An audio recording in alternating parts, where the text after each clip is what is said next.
भक्तजनों, आज आप भोलेनाथ और उनकी भक्त का खूब सुंदर व्रत कथा सुने। भोलेनाथ की जय, भोलेनाथ की जय, माता पार्वती की जय हो, माता पार्वती की जय हो। 10 साल का एक लड़का था, उसका नाम शिव था और शिव भोलेनाथ का परम भक्त था। लेकिन शिव का कोई अपना नहीं था।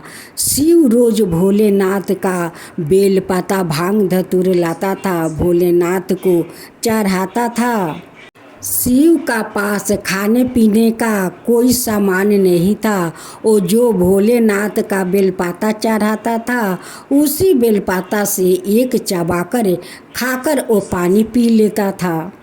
भोलेनाथ जी का अपना भक्त पर ममता आ जाता है। भोलेनाथ एक पुरुष का नौजवान रूप धारण करते हैं और शिव का पास पहुंच जाते हैं।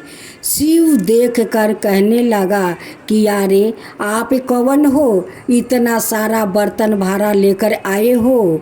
वो कहने लगे महादेव कि शिव, ये तो भोलेनाथ ने पेठाया है तुम्हारे लिए, और साथ में देखो दाल चावल भी पेठाया है। शिव कहता है कि तब ठीक है, जब भोलेनाथ मेरे लिए पेठाया है तब ठीक है।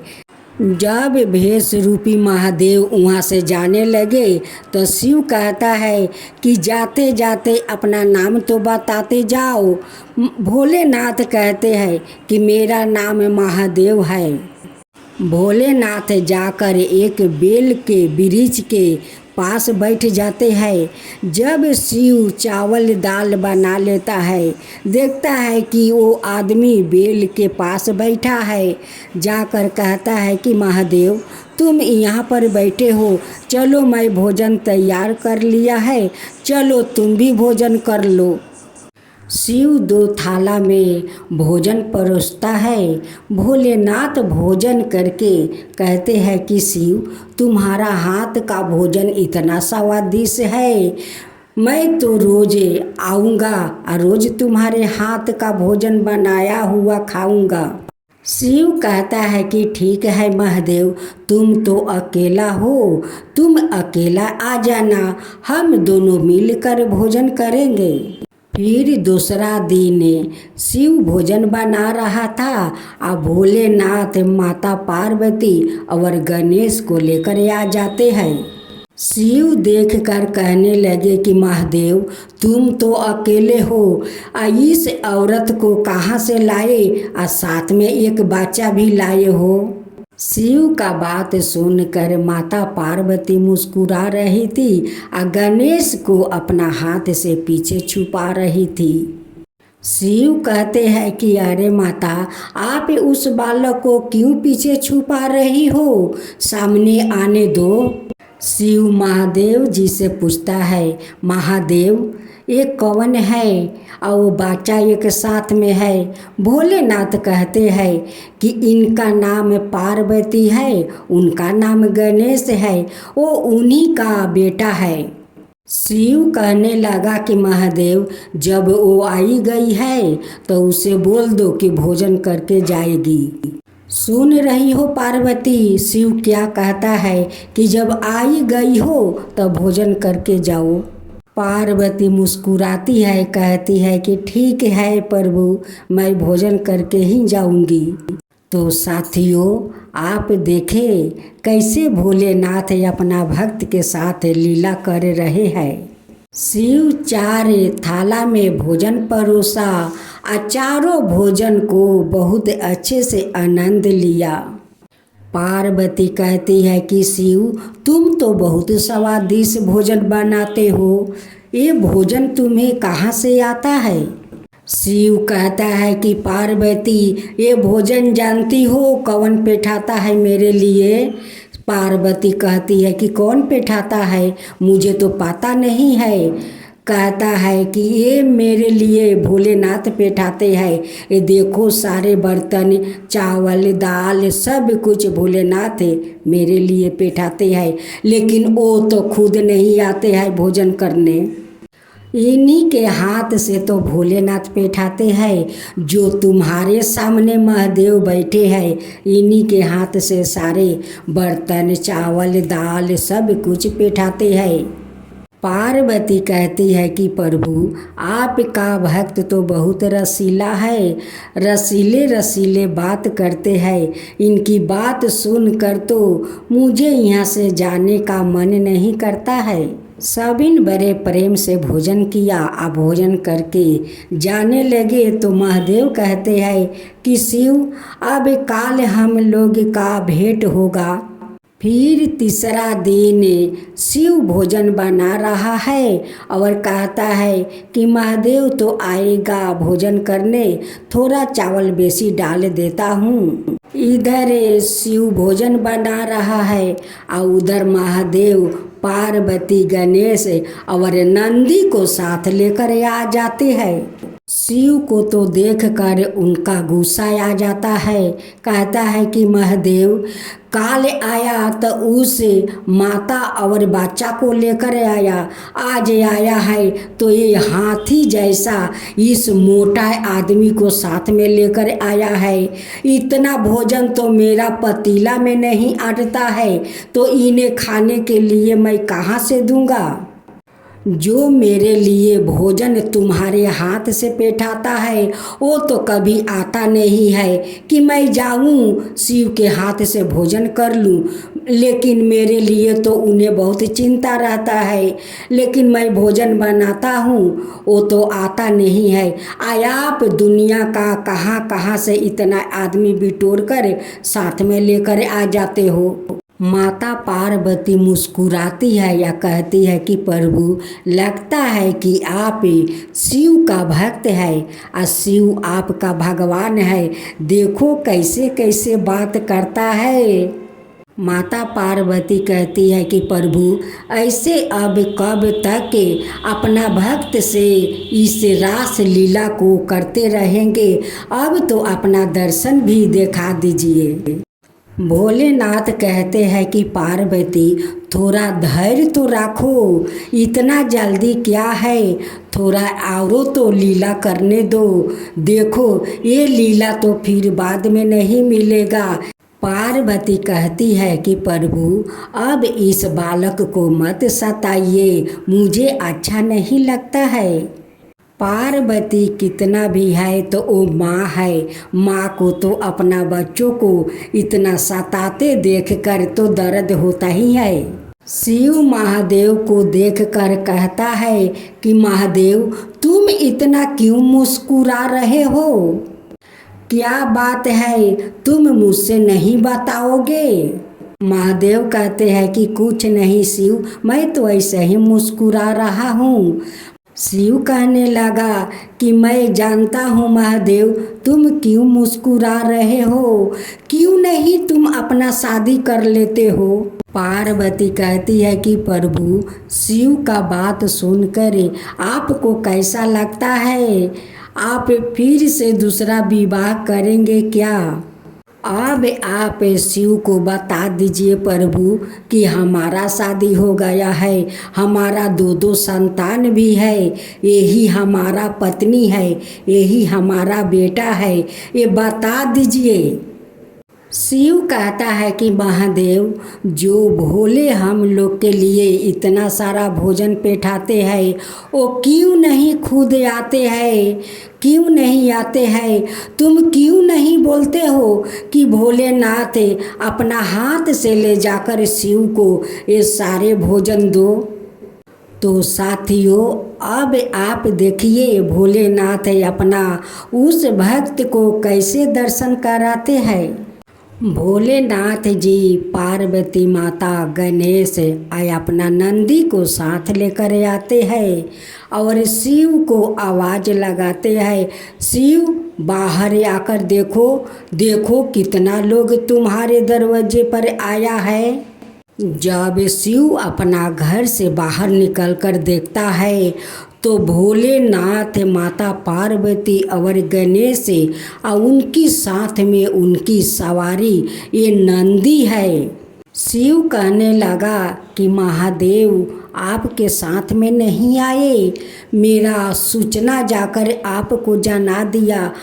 आप साक्षात माता पार्वती गणेश अपना नंदी को साथ लेकर आए हैं। नंदी कहते हैं कि शिव, जो आपका बर्तन भारा घर में पहुंचाया था, दाल चावल, वही महादेव तो वो तुम्हारा सामने खड़ा है। शिव कहता है कि भगवान, आप मेरे लिए इतना चिंता करते हैं, मेरे लिए इतना सारा बर्तन पेठाया, दाल चावल पेठाया, खुद आकर आप भोजन करते थे और साथ में माता पार्वती गणेश और नंदी को लेकर आए थे। लेकिन आप कभी नहीं बोले थे कि मैं साक्षात आपका भोलेनाथ हूँ, ये आपका माता पार्वती है, ये गणेश है, ये मेरा नंदी सवारी है। माता पार्वती कहती है कि शिव, अगर आपका भोलेनाथ आपको दर्शन दे देते तो इतना स्वादिष्ट भोजन कहाँ से रोज मिलता। भोलेनाथ तो आपका परीक्षा लेने आते थे, साथ में हम भी आए परीक्षा लेने, साथ में नंदी भी आए परीक्षा लेने। तुम साक्षात महादेव का भक्त हो शिव, महादेव का भक्त हो। जो मनुष्य सोमवार का हमारा पूजा पार्वती का, साथ में गणेश जी का, साथ में फिर मेरे नंदी का लोग पूजा करेगा, उस पर हम लोग ऐसे ही प्रसन्न होंगे और दर्शन भी देंगे। शिव तो पहले ही से भोलेनाथ का भक्त था। अब भोलेनाथ अपना परिवार के साथ दर्शन देखा करे शिव को अपना परम भक्त बना लिया। शिव भोलेनाथ का पूजा में वो लीन हो गया, उनकी पूजा पाठ करने लगा। शिव भोलेनाथ और माता पार्वती के सिवा वो किसी भगवान को पूजा नहीं करता था। बस वो महादेव का चरण में जाकर शिवलीन हो गया। भगवान भोलेनाथ की जय हो, भगवान भोलेनाथ की जय हो। भगवान शंकर को पति के रूप में पाने हेतु माता पार्वती कठोर तपस्या कर रही थी। उनकी तपस्या पूर्णता की और थी। एक समय वहाँ भगवान के चिंतन में ध्यान मगन बैठी थी। उसी समय उन्हें एक बालक का डूबने की चीख सुनाई दी। माता तुरंत उठकर वहां पहुंची। उन्होंने देखा एक मगरमच्छ बालक को पानी के भीतर खींच रहा है। बालक अपनी जान बचाने के लिए प्रयास कर रहा है और मगरमच्छ उसे आहार बनाने का। करुणामयी माँ को बालक पर दया आ गई। उन्होंने मगरमच्छ से निवेदन किया कि बालक को छोड़ दीजिए, इसे आहार ना बनाइए। मगरमच्छ बोला, माता, यह मेरा आहार है। मुझे हर छठे दिन उदार पूर्ति हेतु जो पहले मिलता है उसे मेरा आहार है। ब्रह्मा ने निश्चित किया है। माता ने फिर कहा, आप इसे छोड़ दो, इसके बदले मैं अपनी तपस्या का फल दूंगी। ग्रह ने कहा, ठीक है। माता ने उसी समय संकल्प कर अपनी पूरी तपस्या का पूर्ण फल उस ग्रह को दे दिया। ग्रह तपस्या का फल को प्राप्त कर सूर्य की भांति चमक उठा। उसकी बुद्धि भी शुद्ध हो गई। उसने कहा, माता, आप अपना पुण्य वापस ले लो, मैं इस बालक को ही छोड़ दूंगा। माता ने माना कर दिया और बालक को गोद में लेकर ममता माही माता दुलारने लगी। बालक को सुरक्षित लौटाकर माता ने अपने स्थान पर वापस आकर तप शुरू कर दिया। भगवान शिव तुरंत ही वहाँ प्रकट हो गए और बोले, पार्वती, अब तुम्हें तप करने की आवश्यकता नहीं है। हर प्राणी में मेरा ही वास है। तुमने उस ग्रह का तप का फल दिया है, ओ मुझे ही प्राप्त हुआ है। अत तुम्हारा तप फल अंत गुना हो गया है। तुमने करुणावश दरबीत होकर किसी प्राणी की रक्षा की। अंत में तुम पर प्रसन्न हूँ और तुम्हें पत्नी रूप में स्वीकार करता हूँ। कथा का सारांश यही है कि जो परहित की कामना करता है उस पर परमात्मा की असीम कृपा होती है। जो व्याकुल असहायों की सहायता करता है, दयालु प्रेमी करुणाकारी होता है, ईश्वर उसको स्वीकार करते हैं। यह गाथा शिव पुराण में उल्लेखित है। भक्तजनों, आज आप सुने सोमवार का दिन भोलेनाथ जी की व्रत कथा। किसी नगर में एक धनी व्यापारी रहता था। दूर दूर तक उसका व्यापार फैला हुआ था। नगर के सभी लोग उसे व्यापारी का सम्मान करते थे। इतना सब कुछ संपन्न होने के बाद भी वो व्यापारी बहुत दुखी था, क्योंकि उसका कोई पुत्र नहीं था, जिस कारण अपने मृत्यु के पश्चात व्यापारी के उत्तराधिकारी की चिंता उसे हमेशा सताती रहती थी। पुत्र प्राप्ति की इच्छा से व्यापारी प्रत्येक सोमवार का भगवान शिव की व्रत पूजा किया करता था और शाम के समय शिव मंदिर में जाकर शिव जी के सामने घी का दीप जलाया करता था।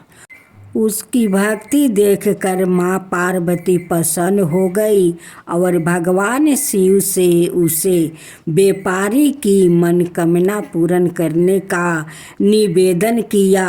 भगवान शिव बोले, इस संसार में सबको उसके कर्मों के अनुसार फल की प्राप्ति होती है।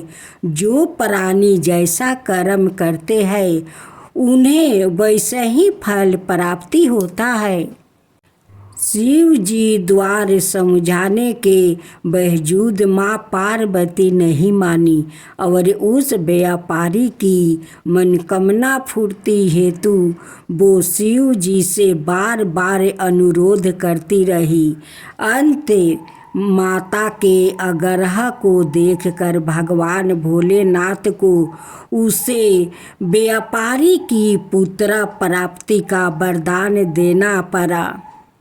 वरदान देने के पश्चात भोलेनाथ माँ पार्वती से बोले, आपके आग्रह पर मैंने पुत्र प्राप्ति का वरदान दे तो दिया, परंतु इसका यह पुत्र 16 बरस तक अधिक समय तक जीवित नहीं रहेगा। उसी रात भगवान शिव उस व्यापारी के सपने में आए और उसे पुत्र प्राप्ति का वरदान दिया और उसे पुत्र के 16 बरस तक जीवित रहने की भी बात बताई। भगवान के वरदान से व्यापारी को खुशी तो हुई, लेकिन पुत्र की अल्पायु की चिंता ने उसे खुशी को नष्ट कर दिया। व्यापारी पहले की तरह सोमवार के दिन भगवान शिव का विधिवत व्रत करता रहा। कुछ महीनों के बाद उसके घर एक अति सुंदर बालक ने जन्म लिया और घर में खुशियाँ ही खुशियाँ भर गई। बहुत धूमधाम से पुत्र जन्म का उत्सव मनाया गया, परंतु व्यापारी को पुत्र जन्म की अधिक खुशी नहीं हुई, क्योंकि उसे पुत्र की अल्पायु के रहस्य का पता था। जब पुत्र 12 बरस का हुआ तो व्यापारी ने उसे उसके मामा के साथ पढ़ने के लिए वाराणसी भेज दिया। लड़का अपने मामा के साथ शिक्षा प्राप्ति हेतु चल दिया। रास्ते में जहाँ भी मामा भांजे विश्राम हेतु रोकते वो ही जग करते और ब्राह्मणों को भोजन कराते। लंबी यात्रा के बाद मामा भांजे एक नगर में पहुँचे। उस नगर के राजा की कन्या का विवाह था, जिस कारण पूरे नगर को सजाया गया था। निश्चित समय पर बारात आ गई, लेकिन वर का पिता अपने बेटे के एक आंख से काने होने के कारण बहुत चिंतित था। उसे भय था कि इस बात का पता चलने पर कहीं राजा विवाह से इनकार ना कर दे। इससे उसकी बदनामी भी होगी। जब वर के पिता ने व्यापारी के पुत्र को देखा तो उसके दिमाग में एक विचार आया। उसने सोचा, क्यों ना इस लड़के को दूल्हा बनाकर राजकुमारी से विवाह करवा दूं। विवाह के बाद इसको धन देकर विदा कर दूंगा और राजकुमारी को अपने नगर ले जाऊंगा। वर के पिता ने लड़के के मामा से इस संबंध में बात की। मामा ने धन मिलने के लालच में वर के पिता की बात स्वीकार कर लिया। लड़के को दूल्हा का सेहरा पहनाकर राजकुमारी से विवाह करवा दिया गया। राजा ने बहुत सारा धन देकर राजकुमारी को विदा किया। शादी के बाद लड़का जब राजकुमारी से साथ लौट रहा था तो वो सच नहीं छिपा सका और उस राजकुमारी के ओढ़नी पर लिख दिया, राजकुमारी तुम्हारा विवाह मेरे साथ हुआ था। मैं तो वाराणसी पढ़ने के लिए जा रहा था और अब तुम्हें जिस लड़का का पत्नी बनने जा रही हो वो कान्हा है। जब राजकुमारी ने अपनी ओढ़नी पर लिखा हुआ पढ़ा तो उसने काने लड़के के साथ जाने से इनकार कर दिया। राजा को जब यह सब बातें पता लगी तो उसने राजकुमारी को महल में ही रख लिया। उधर लड़का अपने मामा के साथ वाराणसी में पहुंच गया और गुरुकुल में पढ़ना शुरू कर दिया। जब उसकी आयु 16 बरस की हुई तो उसने यज्ञ किया। यज्ञ के समाप्ति पर ब्राह्मणों को भोजन करवाया और खूब अन्न वस्तु दान किया।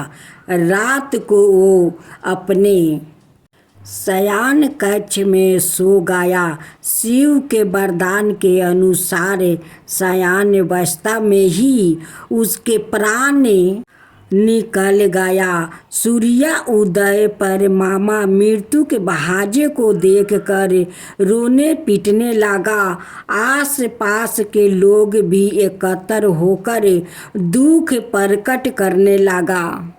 लड़के के मामा के रोने विलाप करने के सवर समीप से गुजरते हुए भगवान शिव और माता पार्वती जी ने भी सुने। माता पार्वती ने भगवान से कहा, प्राणनाथ, मुझे इसके रोने के सवर सहन नहीं हो रहा है। आप इस व्याकुत के कष्ट को अवश्य दूर करिए। भगवान शिव ने माता पार्वती के साथ अदृश्य रूप में समीप जाकर देखा तो भोलेनाथ माता पार्वती से बोले, यह तो उसी व्यापारी का पुत्रा है जिसे मैंने 16 बरस की आहु का वरदान दिया था। इसकी आहु पूरी हो गई है। माता पार्वती ने फिर भगवान शिव से निवेदन करे उस बालक को जीवन देने का आग्रह किया। माता पार्वती के आग्रह पर भगवान शिव ने उस लड़के के जीवन देने का आग्रह किया। माता पार्वती के आग्रह पर भगवान शिव ने उस लड़के को जीवित होने का वरदान दिया और कुछ ही पल में वो जीवित होकर उठ कर बैठ गया। शिक्षा समाप्ति करके लड़का मामा के साथ अपने नगर की ओर चल दिया। दोनों चलते हुए उसी नगर में पहुँचे जहाँ उसका विवाह हुआ था। उस नगर में भी यज्ञ का आयोजन किया। समीप से गुजरते हुए नगर का राजा ने यज्ञ का आयोजन देखा और उसने तुरंत ही लड़के और उसके मामा को पहचान लिया। यज्ञ के समाप्ति होने पर राजा और मामा लड़के को महल ले गया और कुछ दिन उन्हें महल में राख कर बहुत सा धन वस्तु आदि देकर राजकुमारी के साथ विदा कर दिया।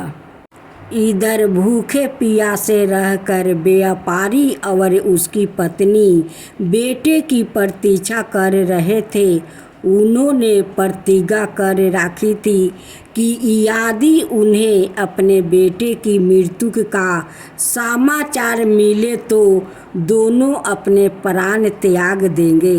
परंतु जैसे ही उसने बेटा के जीवित वापस लौटने का समाचार सुना तो वो बहुत प्रसन्न हुआ। वो अपनी पत्नी और पुत्रा के साथ नगर के द्वार पर पहुंच गया। अपने बेटे के विवाह का समाचार सुनकर पुत्रा वधू राजकुमारी को देखकर उसी की खुशी का ठिकाना न रहा। उसी रात भगवान शिव ने व्यापारी के सपने में आकर कहा, हे ब्राह्मण, मैंने तेरे सोमवार के व्रत करने और कथा सुनने से प्रसन्न होकर तेरे पुत्रा को लंबी आहु प्रदान किया है। पुत्रा की लंबी आहु जानकर व्यापारी बहुत प्रसन्न हुआ। शिव भक्त होने और सोमवार व्रत करने से व्यापारी की सभी मनोकामना पूर्ण हुई। इसी प्रकार जो भक्त सोमवार का विधिवत व्रत करते हैं और कथा सुनते हैं उनकी सभी इच्छा पूरी होती है। जय शिवा ओमकारा, प्रभु हरे शिवा ओमकारा, ब्रह्मा विष्णु सदा शिव अर्धंगिनी धारा। ओम जय शिवा ओमकारा, एकानन चतुरानन पंचानन राजे, शिव पंचानन राजे। हंसासन गरुड़ासन विषवाहन साजे। ओम जय शिवा ओमकारा, दो भुज चार चतुर भुज दस भुज अति सोहे, तीनों रूप निरखता त्रिभुवन जन मोहे। ओम जय शिवा ओमकारा। अक्षर माला बने माला मंदी माला तारी, चंदन मृग मद सोहे बोले शिवा ओमकारा श्वेतांबर पीतांबर बागंबर अंगे सनकादिके बरे मादिके भूतादिके संगे ओम जय शिवा ओमकारा करिके मध्यम कमंडल चक्र त्रिशूल धरता जग करता जग भरता जग पालन करता ओम जय शिवा ओमकारा ब्रह्मा विष्णु सदा शिव जानते अविवेका प्राण बचर के मध्यम यहे तीनों एका ओम जय शिवा ओमकारा तिरगुण